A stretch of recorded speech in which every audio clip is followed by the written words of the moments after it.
Hello guys, मैं आपको SSC JE कैसे क्रैक करते हैं मैं उसके बारे में बताना जा रहा हूँ।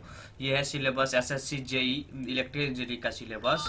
और अगर रियल में आपको अगर एसएससी जेई निकालना होगा तो आपको क्या करना होगा कि अगर सिलेबस में जो भी पॉइंट टू पॉइंट दिया है, जैसे ओम्स लॉ दिया हुआ है तो डायरेक्टली आप ओम्स लॉ ही पढ़िए, बाकी टाइम वेस्ट मत कीजिए। रेजिस्टेंस लॉ, कंडक्टिविटी जितना वो, अगर इलेक्ट्रिकल मैग्नेटिज्म की बात करें तो इसमें जैसे flux, reluctance, permeability, force, moving charge, parallel, और बहुत सारे कंडीशन है, circular loop, solenoid, Faraday law क्या होता है, लेंज लॉ क्या होता है, ये सब सबसे बेसिक बेसिक चीज़ है जो उसमें एसएससी जेई में आते रहते हैं। अगर आपको अकॉर्डिंग टू सिलेबस अगर आप चलते हैं तो आपको बहुत ही बेनिफिट होगा, बहुत ही बेनिफिट होगा। और इसी फंडामेंटल में आरएमएस वैल्यू, पीक वैल्यू क्या होता है, फॉर्म फैक्टर क्या होता है, इस पे क्वेश्चन आते रहते हैं। अगर आपको एसएससी जेई निकालना है तो आपको अकॉर्डिंग टू सिलेबस चलना होगा। जैसे म्यूचुअल इंडक्शन क्या है, सेल्फ इंडक्शन क्या है, इस पे क्वेश्चन हर एक बार, हर एक टाइम्स अच्छे बार बार आता है क्वेश्चन। तो आपको इससे ज़्यादा प्रैक्टिस करने होंगे, आपको प्रीवियस ईयर क्वेश्चन बनाने होंगे। जैसे टाइम कॉन्स्टेंट आरएल का उसका क्या होता है, एनर्जी स्टोर इंडक्टर क्या होता है, ये सब क्वेश्चन बहुत आते रहते हैं। मैं आपको प्रीवियस ईयर का पैटर्न बताना चाहूँगा। तो आप देखिए, ये देखिए 2014 का 14 का है क्वेश्चन, क्वेश्चन और पैटर्न, पेपर और पैटर्न है। देखिए आपको नेटवर्क, ओनली नेटवर्क में से 40 मार्क का क्वेश्चन आया हुआ है। Basic concept, circuit law 10, magnetic circuit 10 और इसी फंडामेंटल, टोटल मिला के 40 मार्क का क्वेश्चन नेटवर्क से आया हुआ है। तो आपको क्या नेटवर्क में ज़्यादा प्रैक्टिस करना होगा आपको।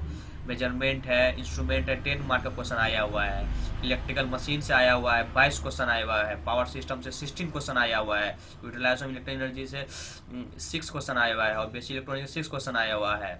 और ध्यान जंक्शन, ये सीआरओ से भी बहुत सारे क्वेश्चन आए हुए हैं। जैसे सीआरओ कभी कभी क्वेश्चन पूछ देता है कि हर्ट ऑफ सीआरओ क्या होता है, तो सीआरटी इसका इसका हर्ट होता है। तो इस सबसे बेसिक कंसेप्ट आपको जानना होगा, बहुत ही इंपॉर्टेंट क्वेश्चन है।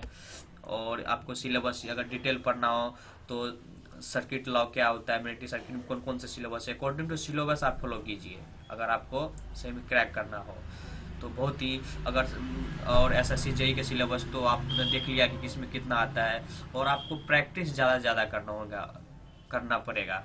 अगर नॉन टेक्निकल की बात करें तो आपको आपको ये जनरल स्टडी मेडी जी का बुक है, ये आप इससे पढ़िए। जनरल कंपटीशन इसमें जो जो भी दिया है बहुत ही इंपॉर्टेंट दिया है। उसके बाद आप लूसेंट को कवर कीजिए।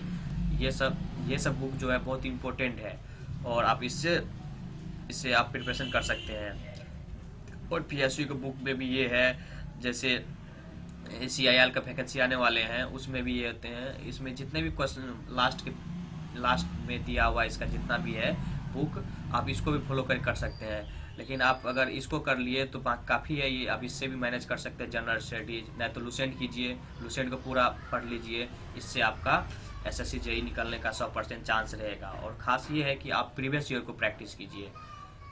फिर जितना प्रीवियस ईयर कीजिएगा उतना आपको पता चलेगा कि आपको कहाँ इम्प्रूव करना है। ठीक है। और थैंक्स गैज, अगर आपको ये यूट्यूब चैनल अच्छा लगा तो लाइक और सब्सक्राइब कीजिए। मेरा यूट्यूब चैनल का नाम है tips and tricks engineer zone. तो फ्रेंड, अगर आपको अच्छा लगे या अच्छा लगा होगा तो आप मेरे चैनल को सब्सक्राइब कीजिए और आने वाले नेक्स्ट वीडियो आपको मिलते रहेंगे।